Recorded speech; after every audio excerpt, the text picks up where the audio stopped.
37e leçon. Une soirée au théâtre.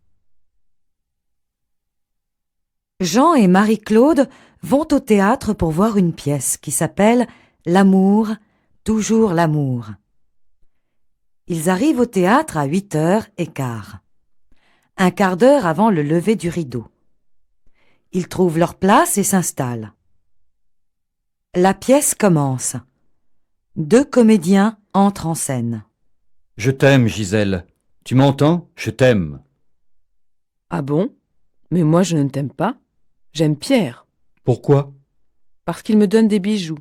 Et toi, tu ne me donnes jamais rien. À ce moment, Jean commence à ronfler très fort. Il dort.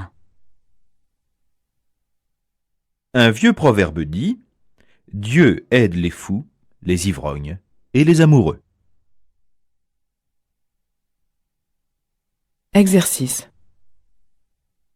Frère Jacques, dormez-vous?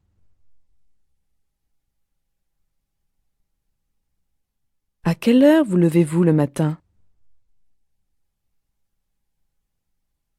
Il leur montre les places. Et il s'installe. Il ne me donne jamais rien. Montrez-lui le billet.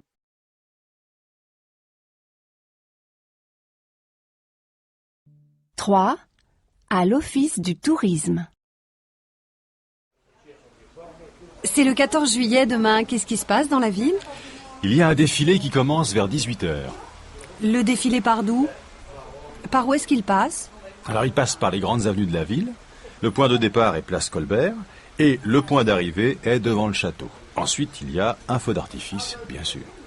Et à quelle heure est-ce que le feu d'artifice commence? Quand la nuit tombe, vers 23h. D'où est-ce qu'on le voit le mieux? Je vous conseille d'aller devant le château. Je pense que vous aurez une bonne vue. Il n'y a pas de bal? Mais si, bien sûr, il y a un grand bal sur la place de la mairie.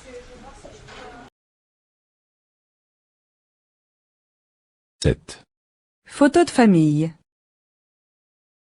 Papy, ça, c'est la maison où tu es né? Ouais. C'est la maison que mes parents ont achetée en 1920. C'est une maison que j'aimais beaucoup.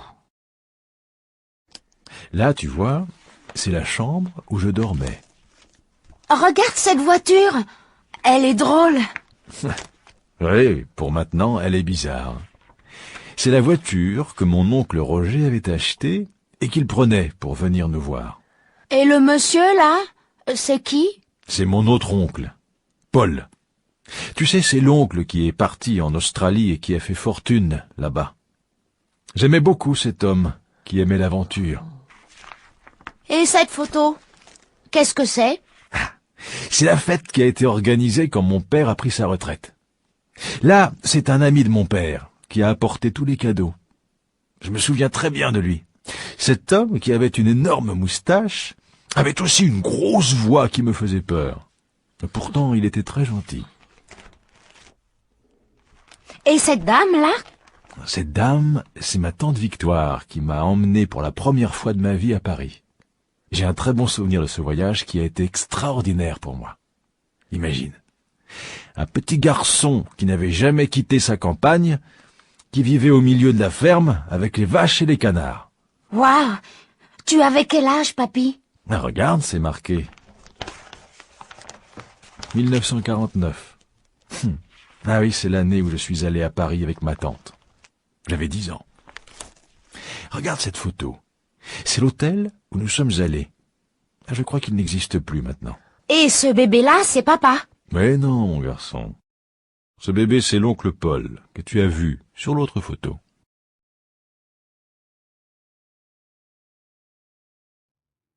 Ton taboulé est excellent. C'est toi qui l'as fait? Oui, mais je ne fais rien de particulier. Tu mets quoi dedans? Ben, rien de spécial, mais peut-être que le truc, c'est de mettre de la menthe fraîche coupée en fines lamelles. J'en mets très peu. C'est sûrement ça. Tu en reprends? Avec plaisir. Est-ce que tu peux me passer le pain? Tiens. Merci. Je te resserre du vin? Non, je conduis. Je vais prendre de l'eau. Cher Peter, merci beaucoup pour ta dernière lettre qui m'a fait bien plaisir.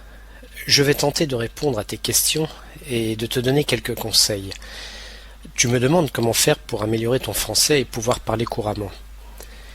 Je pense que la solution idéale est de venir passer plusieurs semaines en France. À mon avis, il n'y a que dans le pays qu'on apprend vraiment la langue qu'on veut étudier. Si tu te décides, ne viens surtout pas accompagné. On a vite tendance à utiliser sa langue maternelle avec ses amis. Tu pourrais essayer de trouver un emploi en France ou t'inscrire dans une école de langue. Tu y trouveras des enseignants français et y rencontreras des personnes de ton âge. Une autre idée, pourquoi ne pas prendre l'habitude d'écouter régulièrement la radio ou de regarder la télévision? Peux-tu recevoir le satellite? Sinon, tu peux aussi louer des films en version originale. Demande à tes professeurs s'ils ne connaissent pas de jeunes qui voudraient correspondre avec toi. Essaie de lire des livres en français ou abonne-toi à une revue. J'ai utilisé toutes ces méthodes pour apprendre les langues étrangères et je pense qu'elles sont vraiment efficaces. J'espère que toutes ces informations vont t'aider à mieux pratiquer le français.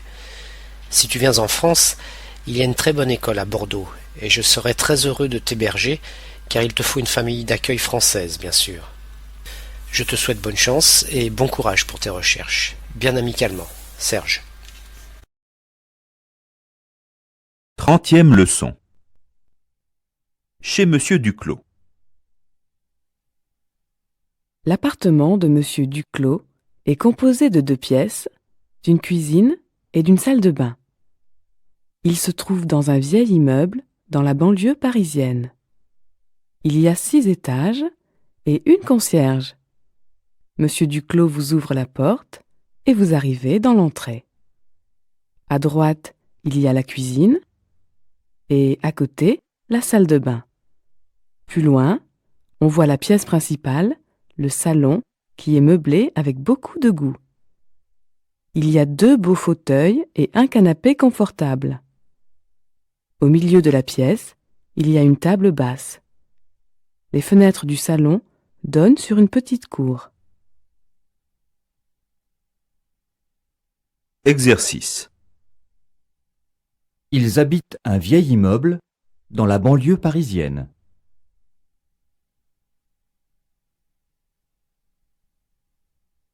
Goûtez ce gâteau, il est délicieux.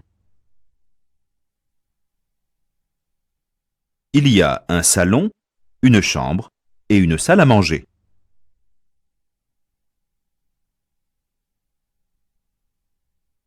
Je vais acheter un meuble pour ma cuisine. La fenêtre donne sur la rue. Unité 12. Vérifier. Dans une station balnéaire. Sophie, tu as pris ton maillot de bain? Oui, maman. Il y a bien une piscine pour les enfants. Oui, regarde, elle est là-bas. Le club organise bien des cours de natation, non? Mais oui, j'ai vu l'annonce dans l'hôtel. Tu es sûre que Sophie veut apprendre à nager? Maman, mais oui, je veux apprendre à nager. Nous recherchons quelqu'un. Qui recherchez-vous? Je recherche mon frère. Habite-t-il ici? Oui, je pense que mon frère habite dans cet immeuble. Qui est votre frère? Dites-moi son nom. Le nom de mon frère est Jean. Qui est le plus âgé, vous ou votre frère? Mon frère est plus âgé que moi. Je suis plus jeune que lui. C'est l'aîné de la famille. Lequel d'entre vous est le plus grand, vous ou votre frère? Mon frère est plus grand. Je suis la plus petite de la famille. Pourquoi demandez-vous cela?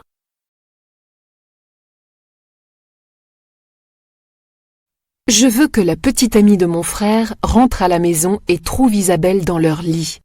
Êtes-vous sérieuse? Vous devez plaisanter. Non, je suis sérieuse. Je veux embarrasser mon frère. Trouver Isabelle dans son lit l'embarrassera. Il n'y a aucun doute à ça. Ce sera très difficile à mon frère de s'expliquer. Je suis d'accord, ce sera dur à expliquer. Je ne voudrais pas avoir à expliquer cela. Même si elle l'aime, ce sera vraiment difficile à expliquer. J'espère qu'elle décidera de le quitter et je recevrai ainsi plus d'argent. Je comprends mieux. Vous n'êtes pas une très gentille sœur. Peu importe. Faites seulement ce que j'ai dit, et je vous donnerai l'argent.